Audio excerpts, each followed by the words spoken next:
Hello, everyone, and welcome to episode 84 of Sold with Updike Pugh. I'm Jeff Updike. And I'm Weston Pugh, and we are excited today to bring you two great homes that we're going to have. One is going to be in East Dallas. The other one is going to be over in Oak Cliff. Yes, it is. Beautiful homes today. And in the second half, Jeff is going to talk about protesting your taxes and how important that is, because those are in. It's that time of year. I get excited this time of year because it's a great opportunity to talk to clients and customers.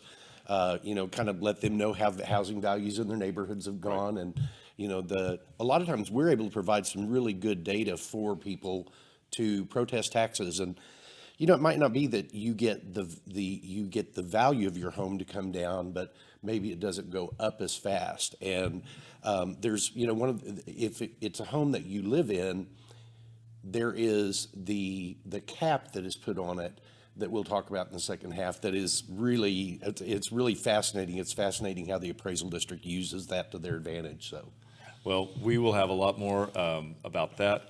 And in the meantime, this is one of those weeks that has been really interesting because you're starting to see in the news how employers and employees are beginning to realize that they don't have to stay in the same cities that they currently live in if they're going to be able to continue to work remotely. And we thought that was an interesting scenario that we were reading about in some of the different journals.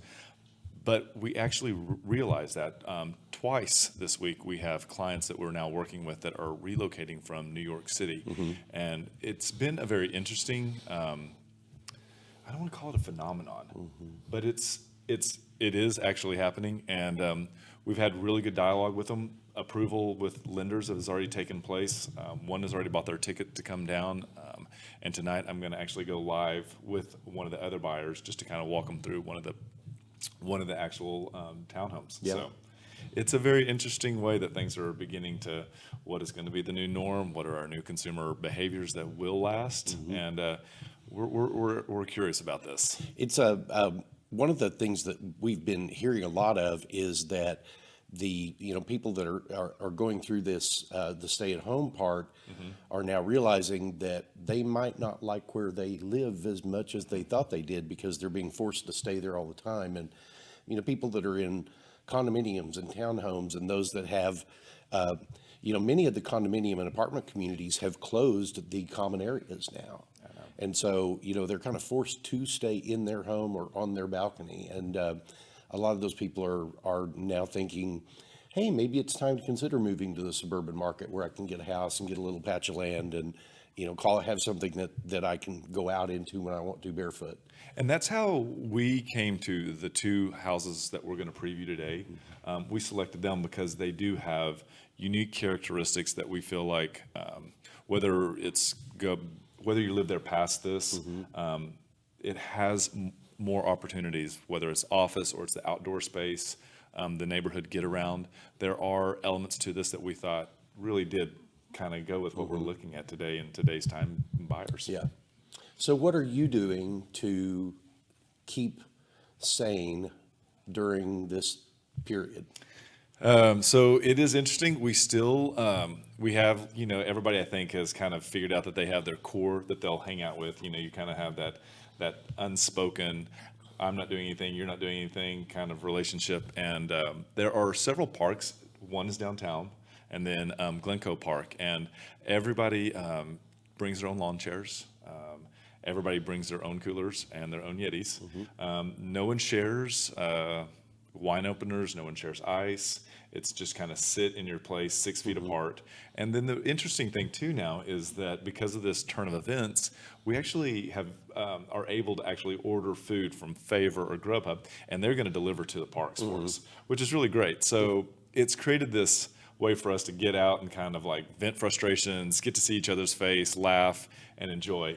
But that and walking the neighborhood with everyone, every other person in that neighborhood with the red Solo cup, yes, that is what we're doing these days. So Yeah, that's and we're doing a lot of the same thing. It's we've got the good core group of people that every once in a while we'll get together with, and it's a backyard visit or it's a driveway visit, and my mom lives with my little brother and his wife in Forney, and I go out there and see her and have my driveway visit with her because she's in that demographic that will could be hurt by it, and it's weird. So well, your neighborhood also did a really interesting thing. I don't know if the news picked up on it, but y'all all did thank you signs for all of the essential workers that are in the area in Dallas, and then put them all out. You tell us about it. Well, a couple of weeks ago, one of the neighbors in my neighborhood called me and said, "Hey, I ordered 60 of these little bandit signs, these little corrugated yard signs that say, thank you to all the essential workers and healthcare and essential workers.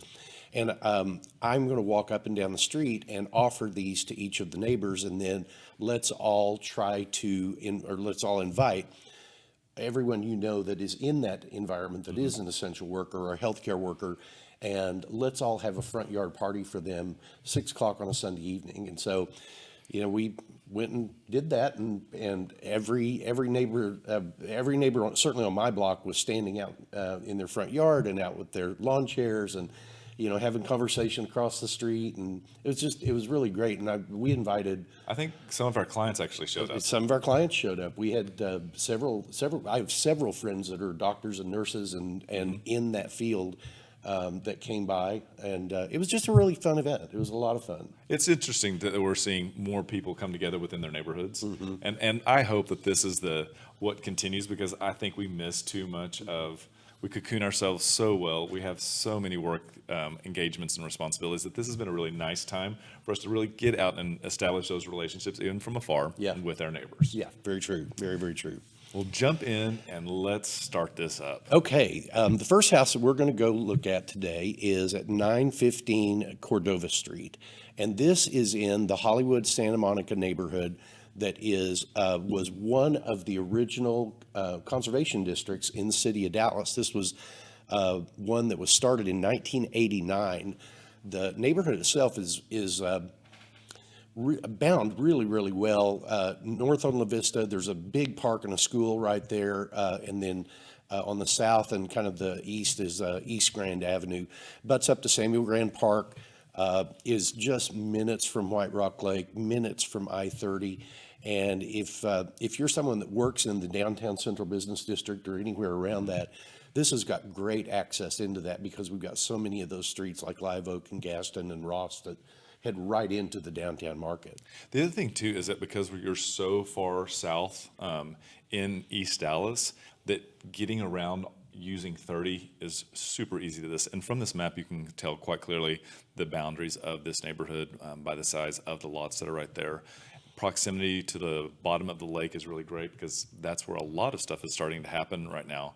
Restaurants are beginning to develop over there, and it also is the point where the Santa Fe Trail actually connects from, I believe, downtown. So this is a great area for both enjoying the amenities that are beginning to pop up. Plus, if you're an outdoor enthusiast, this is one of the great areas of Dallas that we have. It really is. And this was developed in the 1920s by J.B. Samuel. J.B. Samuel bought a dairy farm that was where that neighborhood sits today, and began this methodical redevelopment or development of the land, being very cautious about what builders he would let come in and build there. That neighborhood has the highest concentration of stone and brick tutors in the United States. And it shows, because you actually drive through this neighborhood and it feels like it's from a painting from the 30s. It really does. This home has been remodeled. It was built in 1927 and has been remodeled and done amazingly well. It was by Bella Vista, I believe, was the remodeler, and they also actually installed the pool. But the yard is really nice. They've done a great job here to kind of highlight the aspects. And then there you can see that there's the secondary living space above the garage. They, when Bella Vista did the renovation on this, they incorporated what used to be part of the front porch into the property itself and carried the hardwoods on through. They left the arched doorways, the arched windows, and really kept the charm of the home itself. You can see in this, it does have the formal dining room that is separated from the formal living area, but that dining room opens into this really large galley kitchen.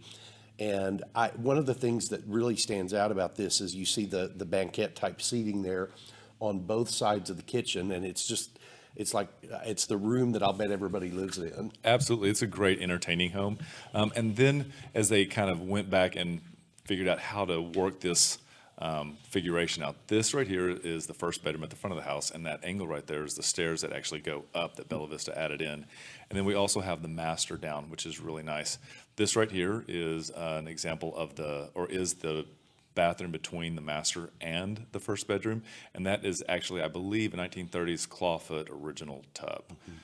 This is the utility room, but this is actually on the second floor, and they've done a really good job. More and more we see people paying attention to the fit and finish and not making it just a throwaway room. Yeah, and this is the master bedroom, which is also up on the second floor. Really just very, very spacious. It's got great storage. The master bathroom is done absolutely in a spectacular way. Yep, and the great thing about this is it does have a full walk-in closet, but in the original picture of the master bedroom, they've doubled the storage by adding that outdoor closet space, which is, again, great. Now, as you go back upstairs, this is really well done. It's almost like the entry foyer portion of the house, but upstairs, they've created this really great space. They actually have thought about this and bought it for the purpose of being able to homeschool the way this renovation was done. And so upstairs, you've got that second living room, a small office space, and then you have the additional bedrooms. And they did not skimp on these bathrooms. So right here, you can see that it's really clean ceramic tile that's been laid out and a balcony as well. Yes, and I said the master was on the second floor. It's actually on the first floor. This is the back porch that's right off of the kitchen that gives you really great outdoor living space. There are multiple places there that one can land. You've got outdoor eating. You have a level down below that you've got another lounge area, and then on beyond that, you've got another lower level. So this was amazing because I've never seen an actual hot tub that had a sunning deck. So the sun deck is also doubles as a pool feature.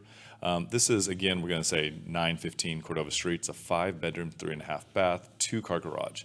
Built in 27, is 2,800 square feet and is priced at $850, which is $298 a square foot, which is really great. And we want to say thank you so much To Keith Callahan for letting us show his home. It's amazing. It's it is amazing. a great home. This one, let's see. I think that this would be one of the ones just to book the appointment, though, and head on out there for meet Keith for an appointment. It's great. It's wonderful. Our next home is down in the Oak Cliff market, and this is a home that came on the market, I guess it was about 4 or 5 years ago. It was on the market right after the renovation, and it's one of those homes that just really stands out in so many ways. When it came back on the market, we were so excited to be able to talk about it because it's a charmer. It is. So this is going to go back into the cliff, and this is East Kessler, the neighborhood. So again, how we talked about using 30 to get to the other house on Cordova, you can use 30 again on this one, but we're going to take and pick up on Sylvan and zigzag over on Colorado, and you're right there at this. This is a great neighborhood, one of the most desirable neighborhoods. One of the great things about people who live in the DFW area, if you live in Dallas, but say you work towards the Arlington area, and it's just too difficult to live in East Dallas and cross through downtown Dallas, or you don't want to live in any further north, this is a great neighborhood to look in. It has really caught on over the years. The Bishop's Art District, I would have to say, is one of the key elements in there that has really sparked the gentrification, the new development that's coming in there. And it is seen over and over again. It's a really easy thing to Google, Bishop Art District. You will be amazed at how much they offer there. Yeah, you really will.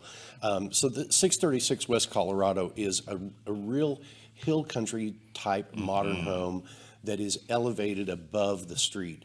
I would imagine that this photographer had to stand on the top of his car to get that shot.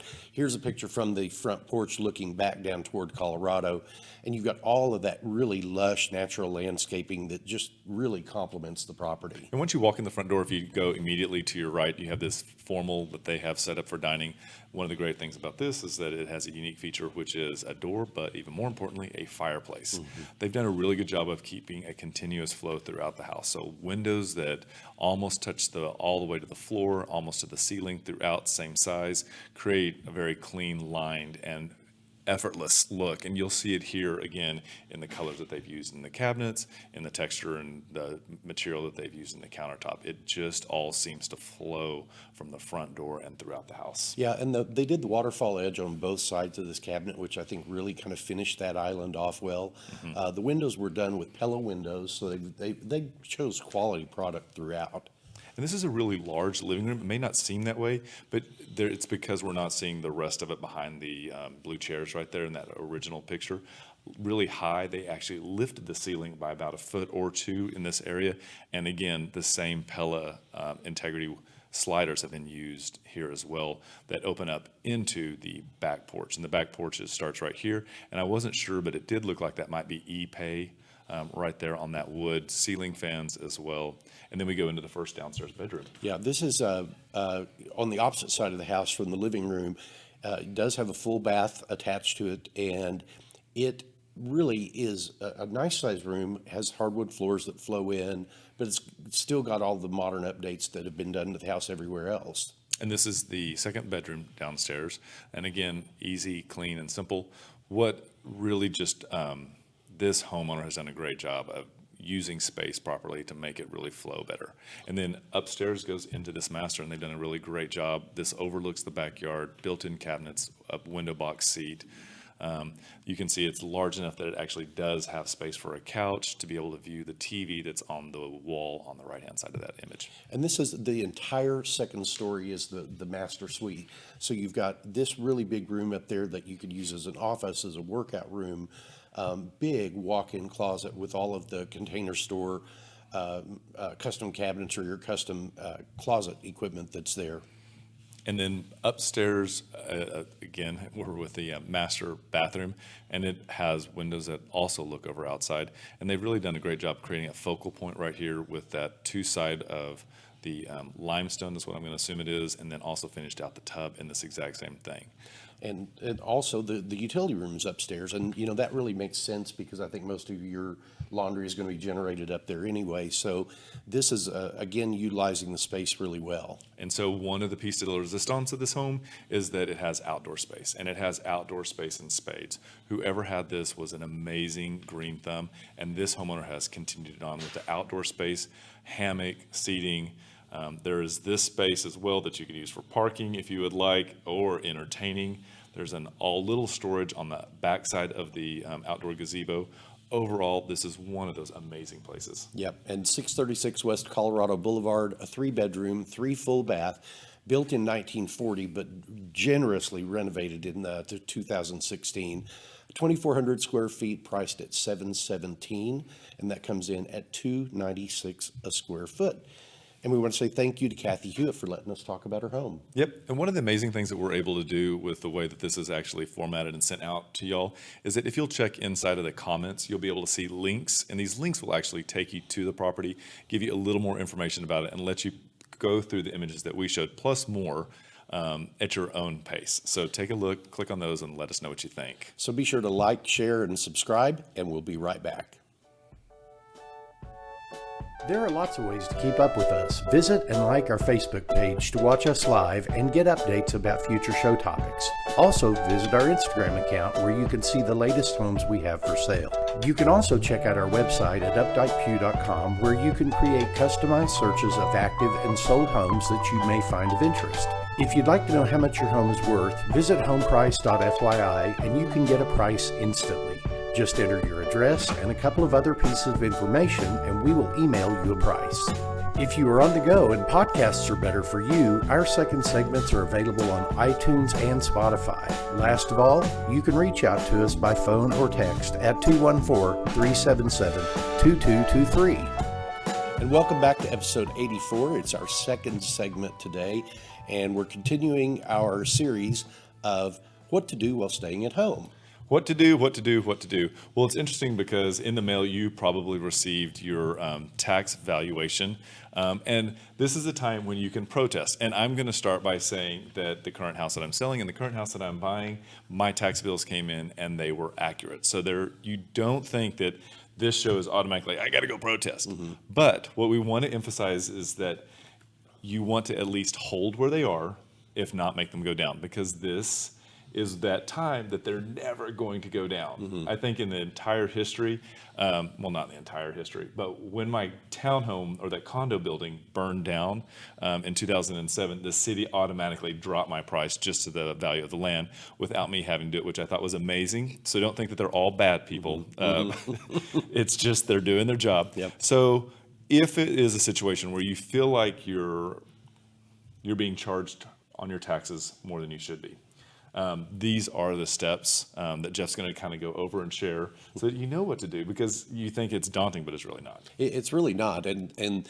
this is really kind of the first step in the taxation process. And when I say first step in the process, it's because the appraisal districts are charged by the state to value all of the residential property, business personal property that is within their district value. And in our last legislative cycle, there was a mandate put out to the central appraisal districts that they had to have their full role within X percentage of what the true value was. And so for the last several years, people have seen their taxable values go up and go up and go up. I think this time we're not seeing quite the jump in it because, in the market here, we saw 10% price increases every year there for about 4 years. Yeah. And then last year, I think we saw a more modest, about 5% increase. And so the appraisal districts are not reflecting as big a jumps in the ones that I've talked to anyway. Correct. And so you get a letter in the mail that, Jeff, you brought yours. Mm-hmm. Yep. And it attached to it, you actually... And attached to it, you actually have your protest if you wanted to file. Yes, yeah. And attached to it is everything that talks about the process itself.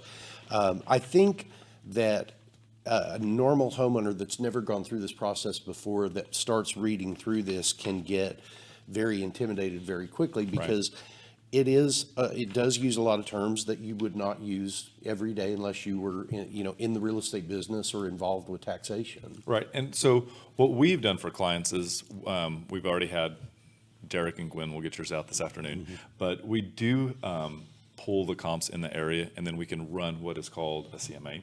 And the quick CMA will actually break down each one of the houses and the addresses, mm-hmm. square footage, room count, and then it'll go on to give you price per square foot and when it was sold and how many days on the market. Mm-hmm. So that's really what you're going to need. Those are your key elements that you'll need. But it's really up to you, if you've been in the house, to be able to discuss with whoever you meet, mm-hmm. or if it's virtual, mm-hmm. what the difference is between your house and the ones that are on the comp and why yours should be valued less, mm-hmm. and what would you need to bring with you or share with them? Well, the steps that you're going to take, the first thing that you're going to do is you're going to file the protest, and there are a couple of different ways to do that. I highly recommend that you do it online if the appraisal district that you're in allows that. I know the Dallas Central Appraisal District does, and most of the larger appraisal districts around do allow you to do that. Once that protest is filed, you have to tell them why you're protesting it, and there's a couple of different reasons that you would want to do it. One is that your valuation is not equal to the other homes around you that are being sold, and that's the one that requires the least amount of documentation. The other reason some homeowners choose is that you are being valued at a different percentage than other homes around you, and that requires a lot more documentation because then you've got to do research on the other homes directly around you and the way that they're being taxed, or valued for taxation. So The second step is once you filed your protest, you wait for the acknowledgement of your protest to come back from the appraisal district. And once that comes back, there is some key information that's in that email or in that letter that you will receive.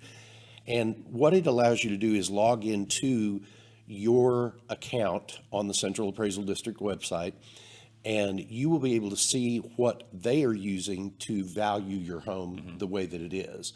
And that's the point that you have the opportunity to add the information that you have about your home or about the homes around you that you feel are more applicable than the ones that they're choosing. You ask, what other information would you need? So this is the point that you need to document the condition of your home, because they also grade your home based on the condition. And I think it's poor, fair, average, good, and excellent. And so, if you're a home in a neighborhood where there has been a tremendous amount of building around you, brand new construction going up everywhere, and your home is still in its original condition, meaning you never updated the kitchen, you've never renovated your bathrooms, you need to provide visual documentation for all of those things, because that's what the appraiser is going to want to see to make sure that what you're saying is true. And again, one of the things, because I'm going to make sure it looks right, be sure that when you're doing this, that you take it and you've got all your lights on. It's so much easier for them to understand what you're talking about in an image that they can actually see. But if you're giving them something that's super dark, it doesn't make sense always. And you're really trying to you have one moment. And if you'll read in there, it talks about that this is going to happen quickly. You need to be there early if you have to actually go there. You have to be on time, and then you only have a set amount of time. So if you hand them something that's very difficult for them to understand, or they can't really make heads or tails of it from the screen, could work against you. Yeah, and there's 3 opportunities for you to get that value adjusted. The one is when you provide all that information to them electronically, they, in most cases, are going to send you an electronic offer. Right. And that is, generally, they're going to give you some kind of response to what you've provided if it is different than what they thought it was. If you choose not to accept that electronic offer, your next step is to meet directly with an appraiser at the Central Appraisal District. And that's called an informal meeting. And the purpose of that is, and this year is very different just because of what we're dealing with the pandemic, and it's going to be handled through telephone calls. It's going to be handled through some video chat processes, but the informal meeting is where you meet one-on-one with an appraiser with the Central Appraisal District, and you get to state your case to that appraiser, and the appraiser can choose to give you some variance at that point or choose not to. And in many cases, if you've made the effort to go to that point, there's going to be some adjustment made. In many cases, not every time, but in many cases there will. But the last opportunity that you would have, or the next opportunity you would have to get an adjustment, is going to be where you actually go before the appraisal review board. And these are boards that are made up primarily of people that have an interest in real estate. They are paid to be there, but they are not associated with the Central Appraisal District in any other way. They're, kind of Joe Q public that sit there and listen to hearings all day and listen to homeowners come in and talk about the valuation of their home. Some of the things I can tell you not to say in those meetings are, don't go in and say, well, I just can't afford this, because that doesn't have any impact on what the value of your home is. It's really going in there with fact-based data to show why you're being valued at the wrong price. And in that meeting, that hearing is maybe going to last 5 or 10 minutes long. I've been through many of them, and the first time is very intimidating, but do it anyway. But they make a ruling within, while you're standing there. Yeah. And you walk out with the documentation based on that ruling. There are other things you can do after that if you still feel like you're not being appraised fairly. You can go on and file a lawsuit, and there's other steps you can take. But that's usually where most homeowners end it, right there with the appraisal review board, because in my opinion, they've always been very fair when I've gone in there and had to and gone to that process. And this is all possible if you meet the deadlines. And so you have 30 days or 15 days after 30 days after you receive the letter notification to actually make that. If you don't, I do not believe they make very changes for you. Yeah, that is the hard expiration date of being able to file a protest this year is June 15th, because they mailed everything by June 15th to anyone whose value changed. Those were all mailed by May 15th, and they have posted the 2020 values on every other property on their website. So that was the official notice this year, and it's 30 days from that May 15th. Yep. Well, hopefully that kind of sheds a little bit of light on what the tax protest process is. And this is one of those times when it is up to you to be able to do it in the timely manner. And given that we're at home so much, you should be able to do it and save yourself value and money moving forward. And one other thing I'd like to add, I kind of hit on this earlier. I was talking about the 10% cap on your homestead property. One of the things that you may hear if you go into the appraisal review board meeting is the appraiser for the appraisal district that is kind of the one you're haggling with, I guess, will say something to the effect of, oh, well, don't worry, it's going to be capped anyway. And that is not something to buy into, because your valuation may continue to go up, and yes, you may be capped at what you could be taxed on, but that number is already up there, and so that cap gets, even if they don't change the value the next year, the cap can go up another 10%. Correct. So I hope that wasn't overly complicated. It's a little geeky. This is really one of the things that one of the times a year that I think we get to bring value to our clients and people that even aren't our clients. Right. I mean, people that bought their house from somebody else 25 years ago still call us and ask for comps, and we're happy to provide that. Yep. And it's easy to get a hold of us, as you know. So if there is a letter in your mailbox about a protest and you do not feel that is reflective of what the current market value is, reach out to us and we'll be happy to pull comps in your area and give you the data that you need to either go ahead with the protest or be appreciative of what you got. That's right. So thank you very much for joining us today. It was a great show. We look forward to seeing you next week, noon, Wednesday. Be sure to like, share, subscribe. And remember, we want to be realtors for life.